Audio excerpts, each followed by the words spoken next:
Une avalanche? Qu'est-ce que c'est? Une avalanche correspond à un déplacement rapide d'une masse de neige sur une pente provoqué par une rupture du manteau neigeux. Ce phénomène, bien connu de tous, peut tuer et occasionner d'importants dégâts. C'est un des phénomènes naturels les plus meurtriers en France. Chaque année, plus de 20 décès en moyenne sont causés par des avalanches. Si un grand nombre survient lors d'activités de loisirs, les avalanches concernent aussi les zones habitées. Depuis 1923, 202 personnes sont décédées dans des bâtiments au cours de 23 avalanches. Contrairement aux idées reçues, le risque d'avalanche ne disparaît pas avec le réchauffement climatique, il évolue et peut devenir plus imprévisible. Des actions pour notre sécurité. Les collectivités, les services de l'État et les professionnels de la montagne travaillent activement à notre sécurité grâce à des moyens de surveillance, de prévision, de prévention, d'alerte et de protection. La cartographie des zones d'aléas d'avalanche, dont l'aléa exceptionnel, c'est-à-dire des avalanches très rares, est très importante pour se préparer. Renseignez-vous auprès de votre commune. Cette cartographie fournit des données pour s'informer sur l'exposition des bâtiments, notamment dans le document d'information communal sur les risques majeurs, dit CRIM et par affichage public, adapter la réglementation et l'organisation du territoire, réduire la vulnérabilité des bâtiments concernés, se préparer en planifiant l'organisation et la gestion de crise dans le plan communal de sauvegarde et les plans spécifiques aux établissements recevant du public et aux entreprises, et s'exercer aux mesures à prendre en impliquant la population, compréhension de l'alerte, évacuation ou confinement en période de crise.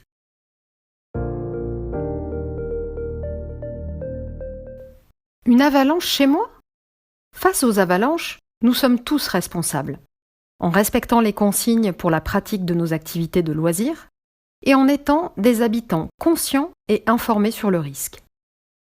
Si j'habite de façon permanente ou pour les vacances dans une zone exposée aux avalanches, en prévention, je consulte l'état des risques fournis dans le cadre de l'obligation d'information des acquéreurs et des locataires, y compris saisonniers, ou auprès du propriétaire si je suis locataire.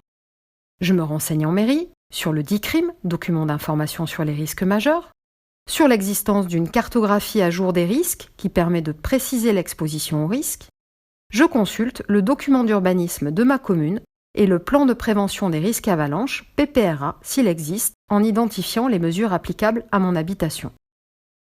Je me prépare à faire face au sein de mon foyer.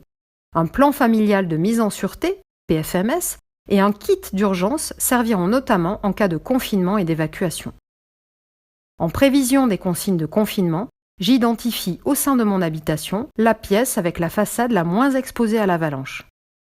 En prévision des consignes d'évacuation, j'identifie le lieu de confinement le plus proche défini par la mairie. En cas d'alerte avalanche, je ferme les volets et les portes et je m'en éloigne.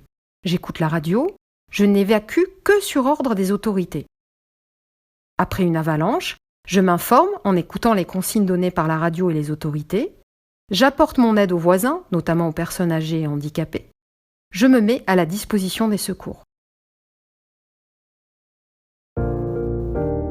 Citoyens, élus, services de l'État, n'attendons pas la prochaine avalanche pour agir.